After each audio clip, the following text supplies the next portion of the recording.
Welcome to the Top 200 podcast with your host, Herschel Ford.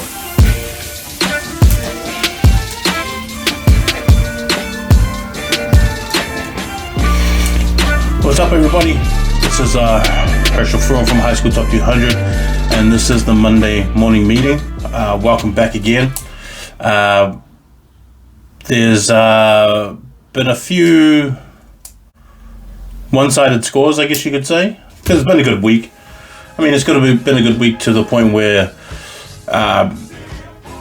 rankings have been pretty, I wouldn't say easy, but there's not a lot of movement. I think all the teams that I thought would win were going to win. They all won. In terms of, there's no real big shifts, especially within the top 50. Top 25 and top 50 is not really a lot of big shifts. There's some shifts within the, 50 to 100 range and 50 to 100 range. A little bit more at the bottom, which is pretty interesting too, because there is, especially if you look at the rankings, there's a lot of that. Country schools, those smaller schools, country schools that are at the bottom end of the scale of in terms of the top 100, and they almost look like they should have their own tournament, and it would be really tight. Like, I like the fact that there's a lot of these schools at that bottom of that top 100 list that are doing really, really well this year. They're really, really strong. They're putting some good wins together within their own competitions. They're really dominating their competition and getting some really, much needed winning time. Like, having a streak is one thing that is probably one of the hardest things to control and maintain. I remember Matamata doing it last year, Kelston Boys doing it as well, and the game started to get harder and harder. Even though scores may have still been the same sort of range, you could tell that a lot of it came out of the boys in terms of energy and stuff, and so being able to keep perfect is a lot harder than I think kids realize. And that's not really like a secret or anything like that, because any kind of streak is hard. Hard either way. Even losing streaks are pretty hard. It's just like, even those take a lot of energy out of you too, because the frustration, the emotional side of it, of you losing every single week and trying to figure out what's going on, the in-team fighting and bickering and all that kind of stuff. Even that's hard to, to really control and to get under wraps and being able to sort it out. Because then most of the time everyone just starts arguing. But in terms of the smaller schools,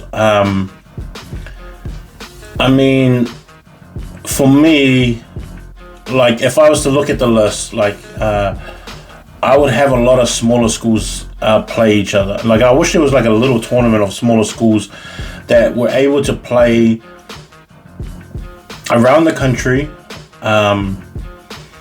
They were able to travel for games, be able to play teams from all different parts of the country, but that are all at the same kind of level. For example, right now, Tikawiti High School is doing really good. Rotorua High School is doing really good. Teams from here in the Waikato. Mount Maunganui is doing really, really good. They're also, they've got a bunch of wins right now. The other one, Mercury Area School, which I was talking about before. Them and Otumotai as well as another one. They're also doing really good. all pretty unbeaten schools.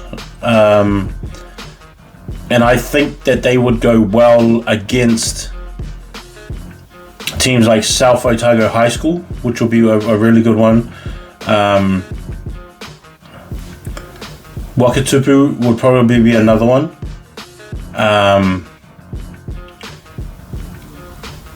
Upper Hutt College, Tawa College, Tamaki College. Those would be like Howard is another one. Like all those kind of teams. Tuakals was probably another one as well that I really like right now, who's playing really good.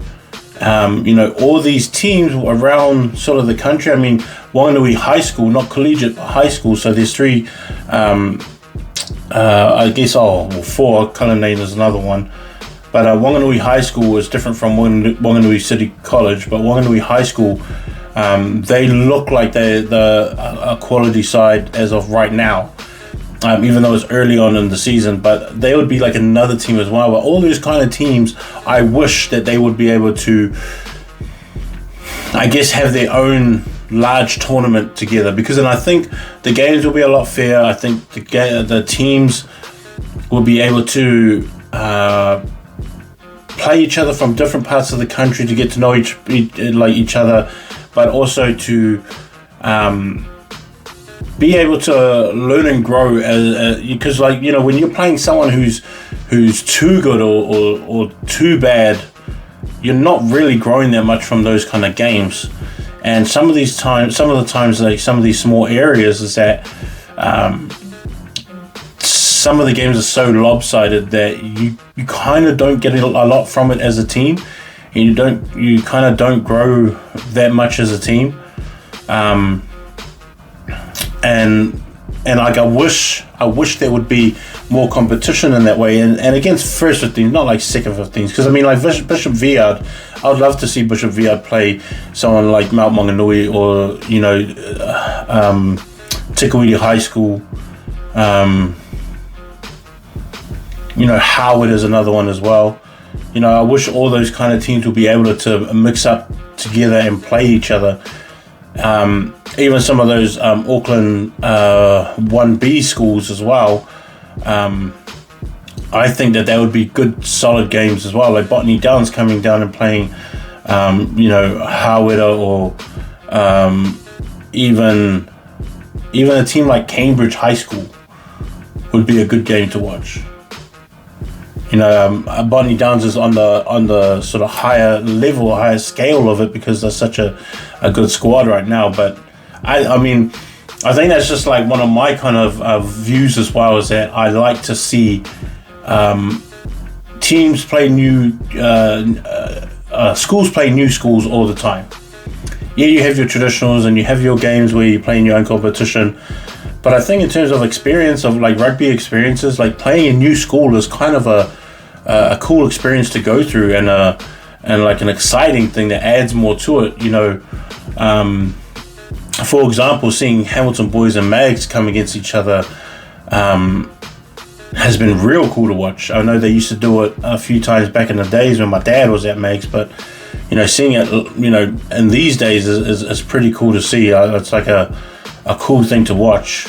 Kelston and Hastings boys having their matchup is a cool matchup that has been going on. I wish someone like Feilding and St. Kennegans would have games. I wish someone like Scots College and Christ College would play. I wish Otago boys could play someone like Palmy boys every single year. And not at under 15 level, but first 15 level, and just have those experiences. Because I mean, St. Paul's Collegiate and Stack like St. Andrews would be a cool matchup. Napier boys and Southland boys would be a mean matchup every single year, and like I like those new kind of things. And that's at the top scale of teams, but like those bottom ones of the bottom top 100 schools, country schools, all at the same level in terms of like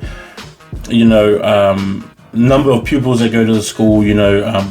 Both country kind of schools, They all have, these 3 or 4 like real talented players, and then the rest are just really good role players as well. And then, just having those kind of dynamics all in one, to me, is like one of those like real exciting kind of things. And so I know it's just something that I was thinking about, and I wish that they would be able to put something together, sort of like that.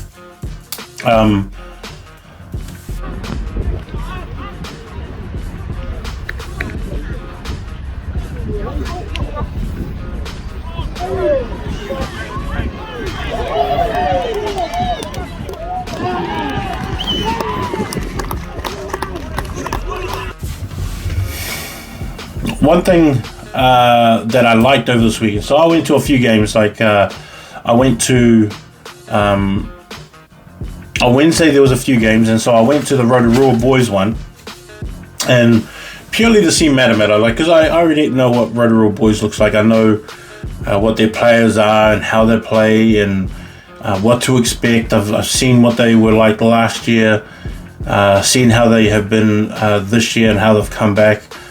Matamata was the school that I really wanted to see, and of course I wanted to see sort of the Moascar Cup side of it, but at the same time I just wanted to see what Matamata has, because I feel like when it comes down to it,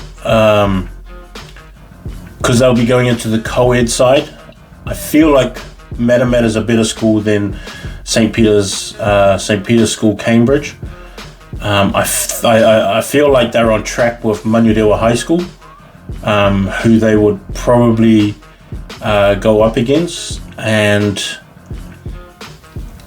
I think Hawera and maybe Mount Maunganui are the only other ones within this region that are co-ed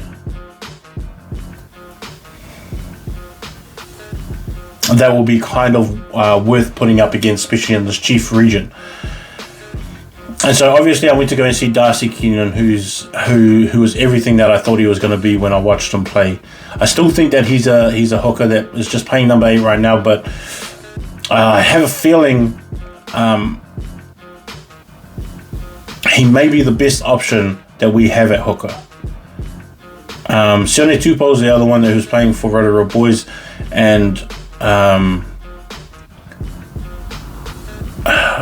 I just think, how do you say this? Like, I don't know if I don't know if Darcy will last long as a number 8. And I think if he moves to hooker now while he's in high school, hopefully in reps and like Chiefs, like if I was to pick a Chiefs side, I'll pick him at hooker. It would probably be him or Sione Tupou. Will be like either or. They both do different things really well. But he was one of the ones that I really wanted to see. Regan Ison was probably the other one as well, at second 5. And the thing is with Regan, because he's got a knee injury, he really wasn't pushing himself in terms of the offense. He really wanted to just sort of save himself on the defensive side.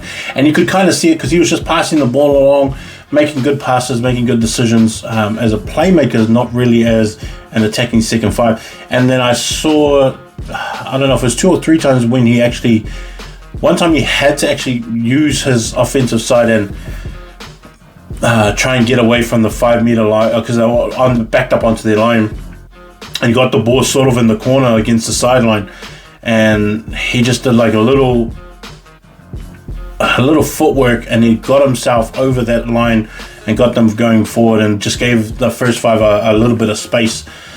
And then the second time he got it, he scored a try from like 25 meters out, just sidestepping people, and he scored a try. So he does have the capabilities, and I always kind of see him as a fullback winger. I think it would be great in sort of the under 18 Chiefs. And I think hopefully by the end of the season his knee is better and that he gets a fair shot, because he'll be a guy that I think the Chiefs would look at a lot. But Damien Arnold, who's a year 12 prop, he was the other one, and I actually thought that he's the real deal. And I've got to say, I kind of, out of all the, I guess, year 12 props that I've seen this year, even in just one game, he was like, because I've seen him all the times that I've seen him play on film, and I've seen footage of him. But when you see someone in real life, and you see someone, and you on the field, and you get to look at the person, you can hear his efforts, you can hear the impact, you can hear him communicating and his conversations on the field. Even though Damien doesn't talk much, so I didn't really hear his conversations, but I mean, just seeing him play and how he took things in the scrums, hitting up the ball, making tackles, in the rucks, even his try that he scored, which I was bloody gutted that I missed it, because I went to upload something and they had a line out, and then he scored the try on the line out when I was trying to upload for you guys to see stuff, and I missed his try. It was gutting. But he's one of the biggest ones so far that I've seen, that I'm really excited to see what he can do next year.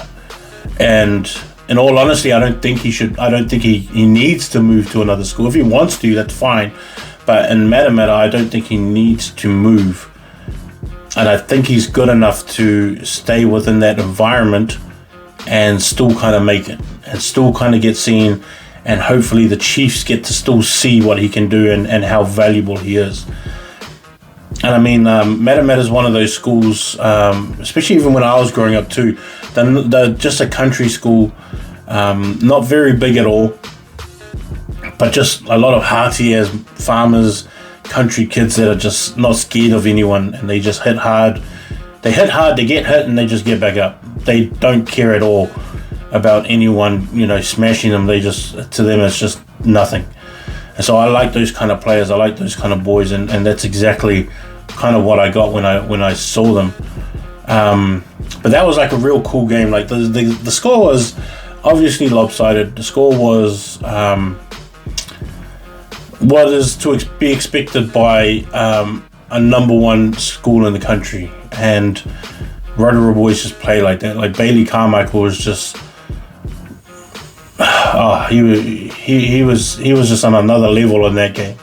Him and Jay Tamati was another one. Te Hamana only really got a few real chances, but what he does with his chances, he just makes everything count. He just made everything count, even because Regan was playing really good defense on him, and those moments that he had while he was still standing, he was just making the right moves and the right passes, even though he was going down in a tackle. And I think that kind of sets him apart from other players, and he's one of those ones that I look at a lot, as one of those guys that I think is going to push on after he finishes high school, wherever he goes, if it's rugby or league. But he's just one of those kind of guys. Even Sione Tupou at hooker was, and I remember this is the third year that I've seen him, and there's just something about Sione and how he plays, and just his aura and the way that he plays, and the demand of respect that he gets from his team, as well as the team that he plays as the game goes on, and they see how much he can do, they see how talented and how hard he hits, and everything he puts in the game, and that's kind of one of those things. Maloney's the other one too. Kunawave is another one that I think from fullback, Fijian fullback, and he's just so creative and fast, thinks really quickly on the field, and just sums things up so easily. I don't even know if I've seen someone since watching first team rugby make such quick decisions like that and not hesitate and just go for it. And most of the time it just pays off. It pays off for him. I don't know. because the Chiefs have 2 under 18 teams. I don't know if they're going to do that again this year, but I mean, they usually have 2 under 18 teams. Whether he makes it in the first one or not, like, I have no doubt that he's going to get picked up in the under 18s Chiefs squad together.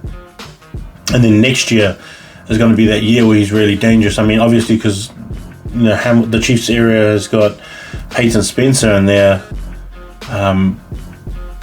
But next year is going to be another hard one. Next year is going to be a hard one for anyone to really outplay Maloney and what he can do on the field. And higher rep honors to me is one of those things that he'll be chasing. And I have a lot of faith in him, to be honest. I have a lot of faith in what he can do.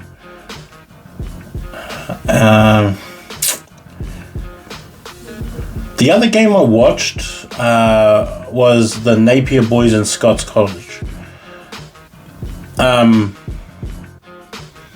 Napier boys right now have always had a monster kind of a forward pack, obviously with Max and Gus, Max Ratcliffe and Gus Brown there. Even if it was them just by themselves with a real subpar kind of squad, they will always be good. But with guys like Tasman, Suanai Oeti, the prop, who I really like, the year 12 prop, I really like him. I really like George Prounting, of course, because he's my number one year 11 this year right now. His brother Angus, who's a year 12, who hopefully gets back from injury. I haven't seen him in there, but Cade Barham has been in there. But Jared Martin, who's a hooker playing open side, is the one that probably I don't give enough credit to, but should have a lot of credit thrown his way for how much of a workhorse he is and the rate in which he does it, because he is all over the place, and he's supposed to be a hooker, but he really does play like an open side. But that forward pack was just way too strong for Scots College, and that's why I kind of felt like Scots College weren't able to keep up because they were too fast and physical. And then the backline has really come into itself in terms of they have that halfback battle between Corey Burkett and also Joel Russell. And Joel Russell's year 12, so he'll be back next year anyway. But having 2 halfbacks like that are so good is such an asset, because that's, you're never going to be out of option when you have someone good. Like, the bench is always what wins games, especially in the tight games at the end. Benches are always the most important part when it comes to a first 15, because even as much as you got a really good starting 15, if those boys that come off the bench can't handle it, you're not going to win these close games, especially as the longer the season goes on, and your starters seem to get beat up because they're playing 50-55 minutes a game every single game. If those guys coming off the bench are not in shape and they're just not up to that level, it's going to be really hard. And so for Napier to have guys like Luke Thomas and Sam, I can't even say his last name. Hold on, let me look for his name, because Adam Curran is there at centre. 2 year 12, CJ Mini, I think is how you say his last name. But he's a year 12 and he's on the wing, and him and Josh Augustine, who's the fullback, who's also year 12, those two are going to be sharp next year. And they're doing so good this year, but next year will be sharp.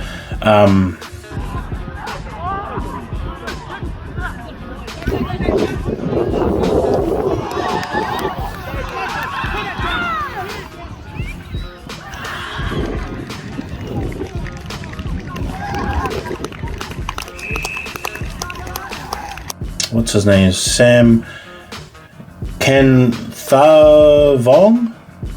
I think how you say it. I don't know how to say it. Bro, message me and give me, let me know how you say his name. But even Sam has been really, really good, and he's jumped in at first 5 and second 5 sometimes, and he's just one of those real slippery kind of players. Scots College couldn't. Yeti was just Yeti. Yeti Campbell was just Yeti Campbell, and if you've seen him or played against him, like you know what I'm talking about, because it doesn't matter how many times you put him under pressure or how many times you think you have got him stuck. He just finds a way out of there. It's just kind of what he does. And I think it's just one of those things. I mean, even Tana was also, playing at number 8, and was it at number 8? But even him trying to get through to try and control and contain Napier boys, it just wasn't working. Manu Latu was having a good game. I really liked what he was doing. Also, Harry Barton and Harry Iving were. Harry Barton is another one that I really like. He's like one of those, players that's not like flashy at all, but he just gets it done. He's just one of those kind of guys. I like guys like him. Rewiti Ngarimu was another one that I really liked, the year 11. Even in the back line, I think because they have to change things around.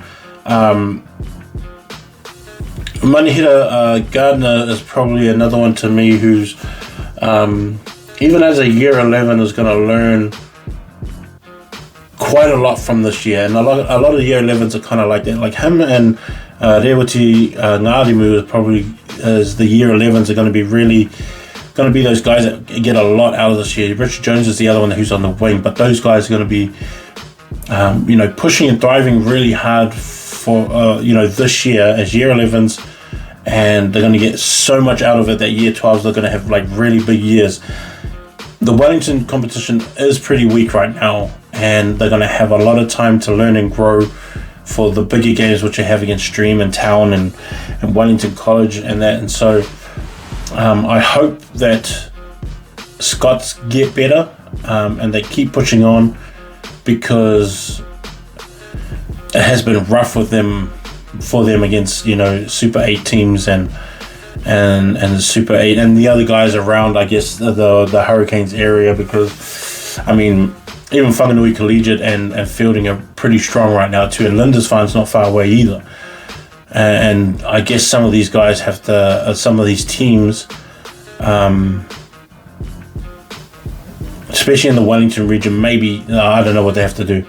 They have to just lift in some way. It's not just a Scots problem. It's not a Silverstream problem or a Town. It's just the whole of Wellington is just not where we're kind of used to them being.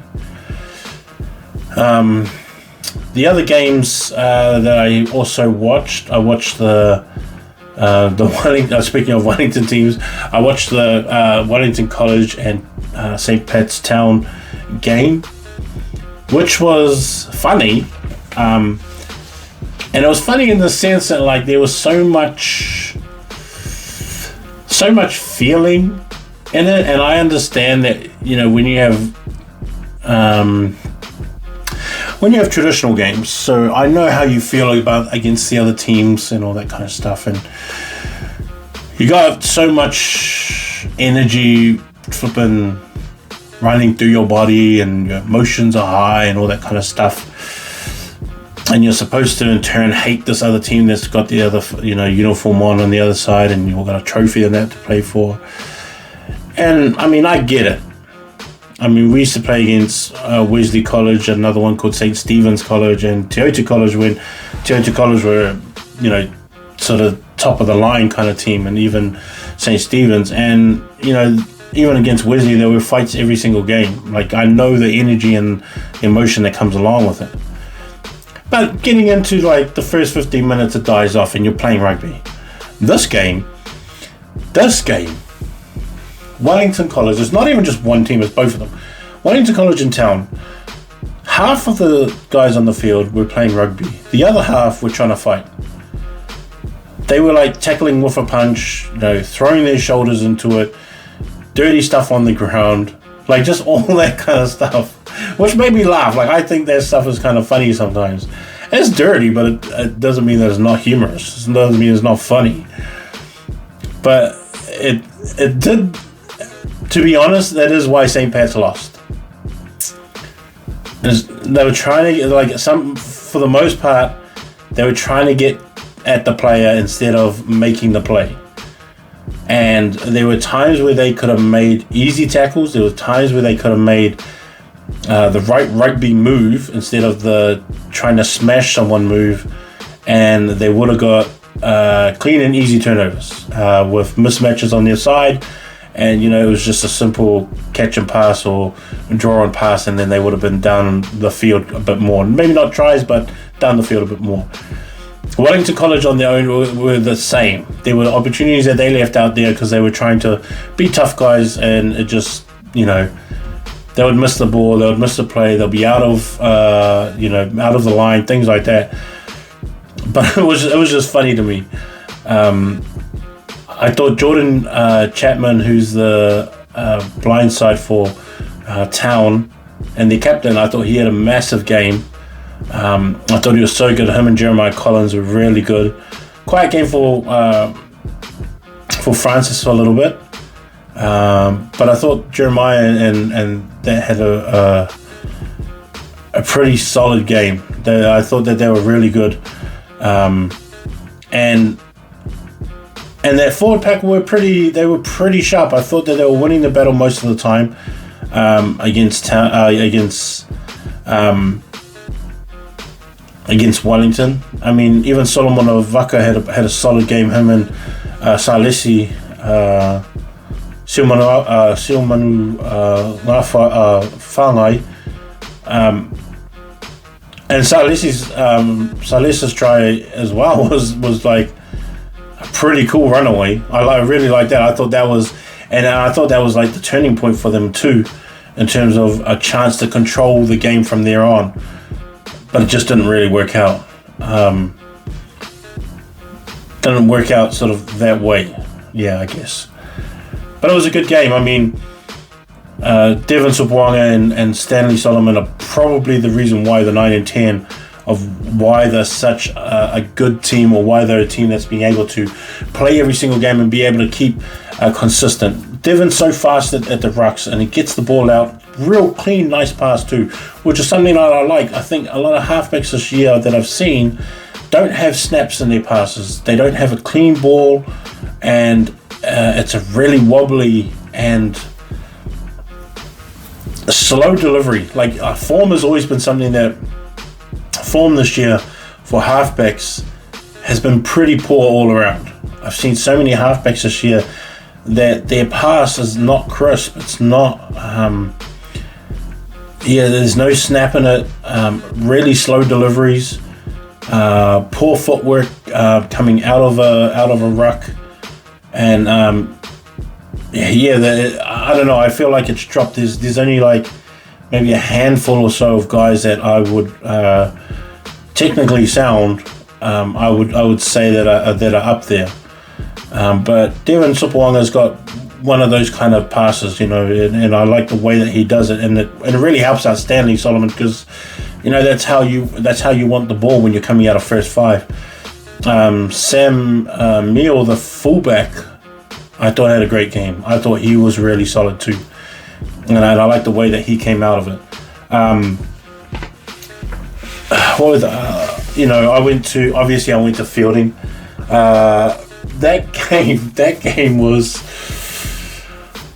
That game was frustrating. It was cool seeing Feilding because they were exactly what I thought they were going to be like.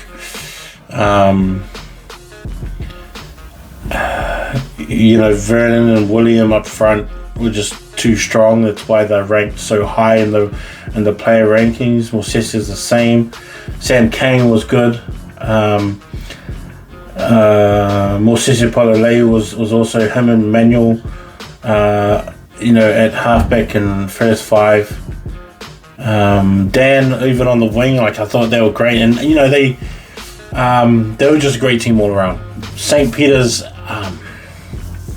because of injuries and stuff, they've got some gaps that they really need to fill up, and George Muir and Cody Vai can really only do so much, you know, and it's not really their fault, and it's not something that you can just, I guess, fix up straight away, because obviously because they're a private school, they don't have the depth. It's just not one of those things that are there. And so with the players that they have, they've just got to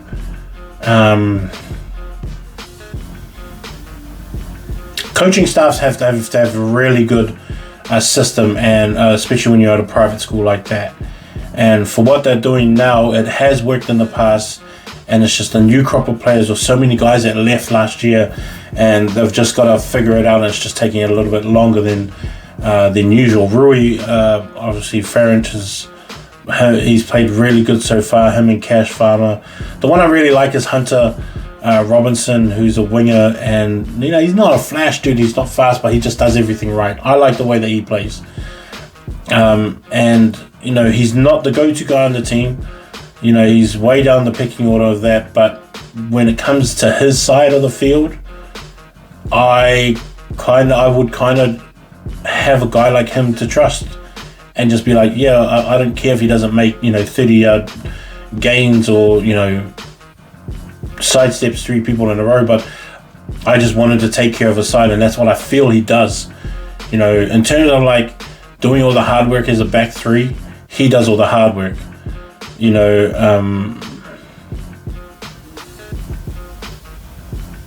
I think that he's, I mean,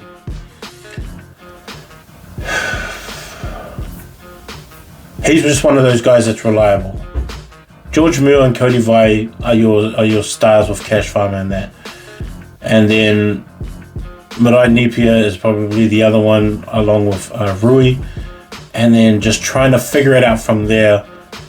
I would trust Hunter to be right there in the mix and sort of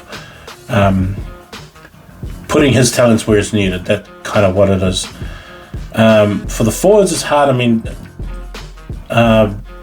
John went out early. You know, he got hit on the chin, and they were right to take him out. Like, I know that John Ailoa didn't want to come out, but when you get hit like that in the jaw, and you know, got them flashing lights and colors all flashing in front of your eyes, and you're a bit dizzy. You know, you're trying to find your foot hitting the ground so you can take your next step. You just got to take him out, even if the cobwebs are gone, kind of thing, you know. But you know, having him out was a big deal for them, and they just didn't have it up front to take care of a team of class like Feilding High School. You know, it was just too much for them. But I think it's strange. I think it's cool. It's actually really cool coming up. So in the next 2 weeks or so, there's going to be 2 massive games. Feilding versus St. John's Hamilton's one, and then Rotorua Boys and Hamilton Boys is the other. And the Rotorua Boys Hamilton Boys is obviously a top 10, you know, matchup, as well as the Feilding and St. John's. I think they both happen on the same week, and one's got the Moascar Cup up there for grabs, and it really could be Feilding's first loss, and it could be Rotorua's first loss. There's going to be a point in this too. Like, I feel like for example, right? Like in Rotorua Hamilton, like these two teams are the top teams, and the top games to watch. Like, I don't care about any other team around the country, but the Feilding, for instance, the Feilding and St. John's one, right?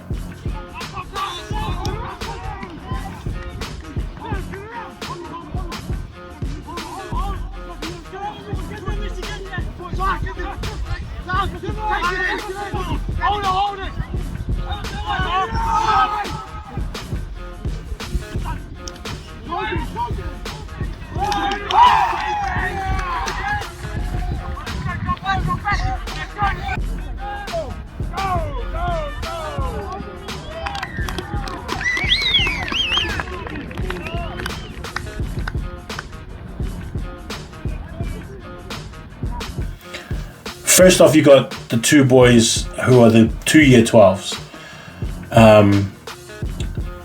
You got Micah Fale from St. John's, who's open side number 8, and him going up against Mosese Basin, going head to head, who's a number 8. That will be the matchup that I would really want to watch. Those two going at it, so dominant, so strong, very good runners, very good defenders, and the reason why that's ranked so high within the top 200 as well as the top 100 year 12s. Daniel Tukupini from St. John's and Mosese Pololei from Feilding at first 5. Both of these guys first 5s. That will be the other matchup that I want to watch. Ben Whakawā from Feilding going up against Jack O'Brien from St. John's is the other matchup, which are both second 5s. Matt Florence from Feilding versus Wesley Kurulala from St. John's is the other matchup. Both year 12s, both centres, both ranked really high. And then having someone like Hoane Hirawini versus from Feilding versus Keone Albert, who are both year 12s and then both fullbacks and playing great rugby even this year. Those matchups, as well as them being number 2 and number 5 or number 6 in the country, is the reason why I would watch a game like that. Having that 2 and number 5 top 5 matchup going head to head, and this is going to be one of those games where I don't think there's going to be much that separates these two teams. I don't think there's going to be much that is there's not going to be a lack of talent, skills, high intensity, all that kind of stuff. I think the only thing that will wreck it is probably rain, which most times does make it interesting, but I think it would also wreck it. But that's the game that I'll look forward to the most so far coming up. Hamilton Boys and Rotorua obviously is going to be the other one too. I mean, if you looked at just Te Hamana Teote from Rotorua Boys against Aki Tuivailala from Hamilton Boys, both centres, both going to have to match up head to head, and it's pretty much a New Zealand secondary school trial for both of them. They're both going to end up in the Chiefs under 18s, which is another thing that you're like going to try and figure out. It's like, oh well, then, who goes where, who goes second 5 and who goes centre, or who goes centre and who goes wing, because they can also do that too. But even the fact that with Bailey Carmichael, who can play number 8, who sometimes goes number 6 and can play lock from Rotorua Boys as a year 12, ranked really, really high, as well as Ollie Mathis from Hamilton Boys, who's been described a 2K player that you just create. He's the other one that and the number one, year 12 in the country. Those two matching up would be a mean matchup to go and watch. Like, I hope those are the ones that are played. I hope these two games are played on TV. They should both be TV games. It's just one of those things where you're just like, everyone should watch this game. Everyone should see what these matchups are like. I mean, there's also Jay Tamati, who's the halfback for Rotorua Boys, and to me may even be a New Zealand secondary school player. He's only year 12, but you still got Mac Russ on the other side on Hamilton Boys, who's also year 12, and who's also quickly coming up in the ranks and also really showing out for Hamilton Boys. I don't think he's personally as good as Jay, but he's still year 12. He's still got that length of time to get better. Obviously Marquee Oumua, him against Rangiwai, what's his name? It's like a Scandinavian name. Oh, Lunjevid? He's the other one. Maloney, like I talked about Maloney before, him against Curtis Hunter. It would be another matchup. Or, if Peyton Spencer's back, then Peyton versus Maloney would be massive. That would be such a good matchup to see. I mean, Maloney's not better But it is cool to see what he can do against them and see how they match up, because Maloney might be the one next year that you would be looking at in the New Zealand secondary school uniform at fullback if it still keeps going the way that he's going. I don't see how any games will be better than that. That King's College and Auckland Grammars this year, to me, is not worth it. I mean, I've always thought that game was overhyped based on tradition and whatever. I still would rather watch, St. Pat's Town and St. Pat's Silverstream than rather watch that. I'd rather watch, Otago Boys and Southland Boys than watch that. I'd rather watch Christ College and Christchurch Boys like they played, just on Friday night, and Christchurch Boys were flipping killing them, and then they just took their foot off.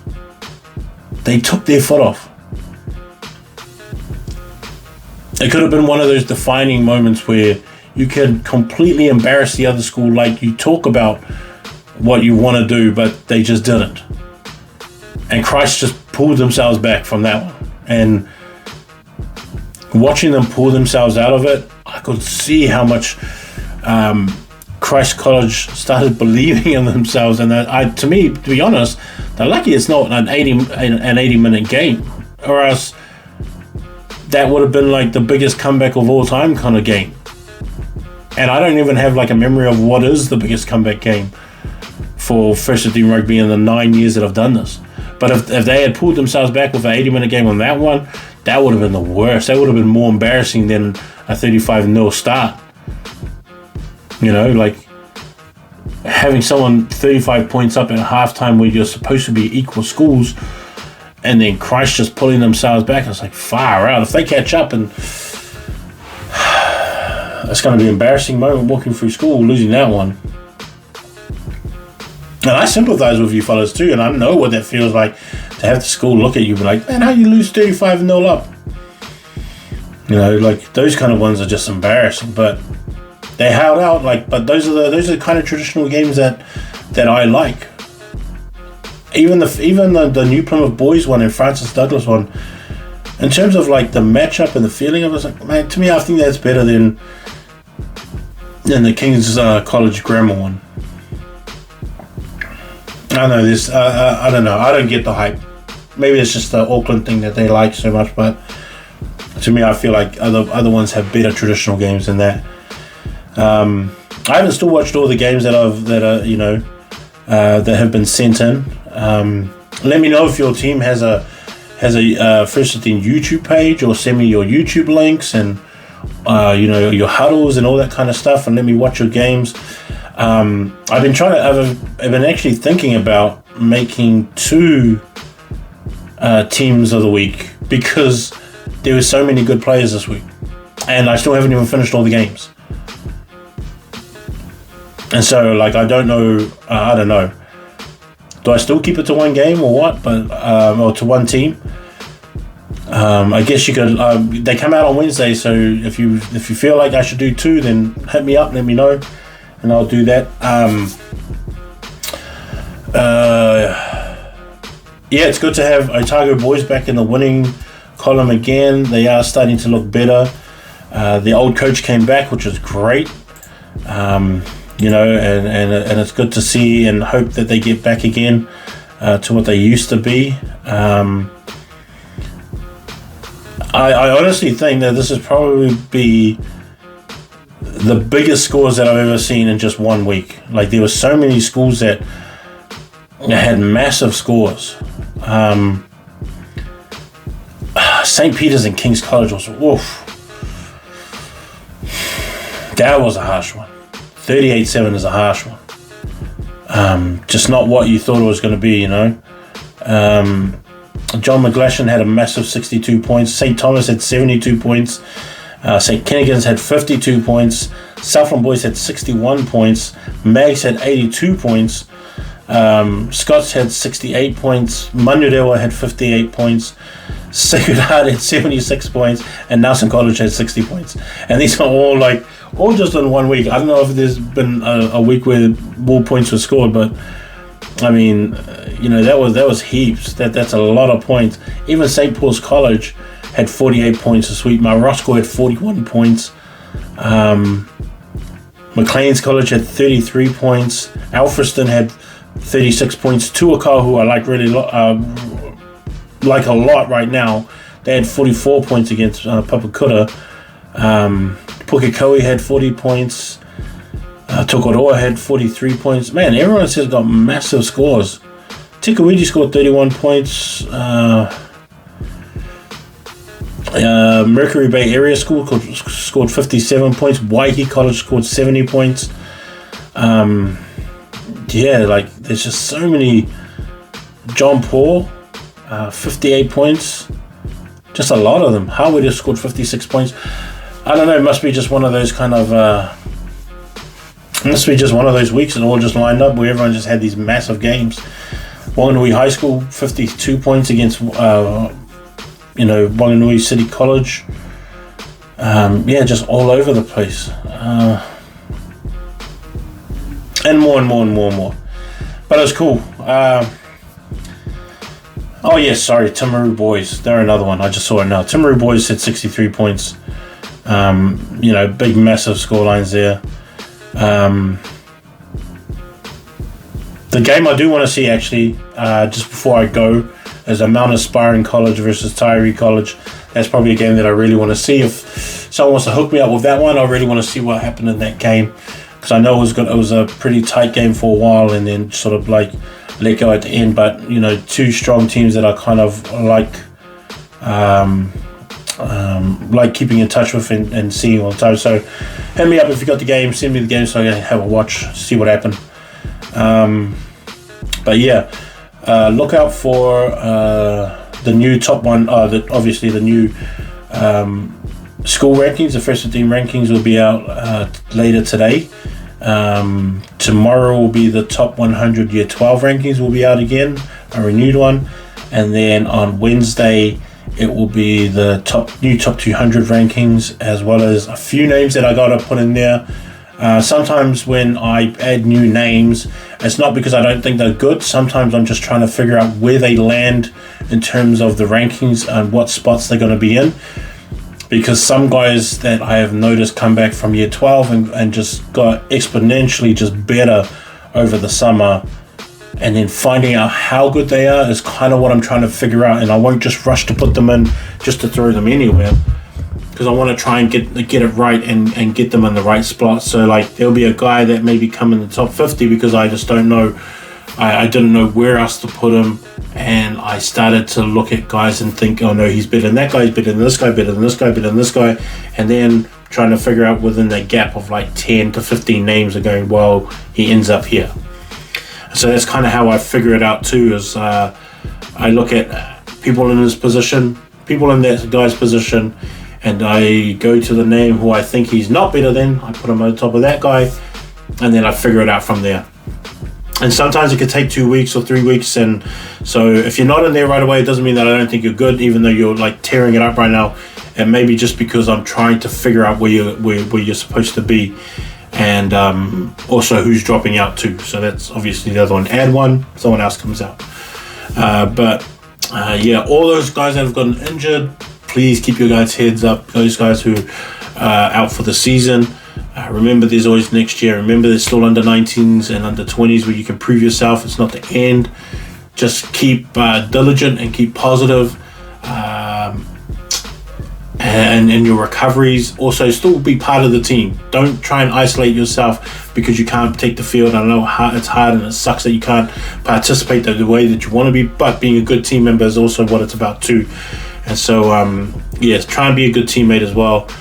And don't drop away. But that's the Monday morning meeting. Thank you for attending, everybody. Later, ball.